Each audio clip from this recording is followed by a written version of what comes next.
சங்கீதம் 29. தாவீதின் சங்கீதம். பலவான்களின் புத்திரரே, கர்த்தருக்கு மகிமையும் வல்லமையும் செலுத்துங்கள். கர்த்தருக்கே அதை செலுத்துங்கள்.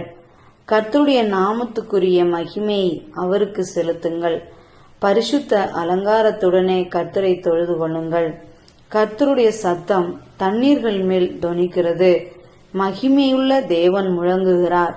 கர்த்தர் திரளான தண்ணீர்களின் மேல் இருக்கிறார். கர்த்தருடைய சத்தம் வல்லமையுள்ளது. கர்த்தருடைய சத்தம் மகத்துவம் உள்ளது. கர்த்தருடைய சத்தம் கேதுரு மரங்களை முறிக்கிறது. கர்த்தர் லீபனோனின் கேதுரு மரங்களை முறிக்கிறார். அவைகளை கன்றுக்குட்டிகளைப் போலவும் லீபனோனையும் சீரியோனையும் காண்டாமிருக குட்டிகளைப் போலவும் துள்ள பண்ணுகிறார். கர்த்தருடைய சத்தம் அக்கினி ஜுவாலைகளை பிளக்கும். கர்த்தருடைய சத்தம் வனாந்தரத்தை அதிர பண்ணும். கர்த்தர் காதேஸ் வனாந்தரத்தை அதிர பண்ணுகிறார்.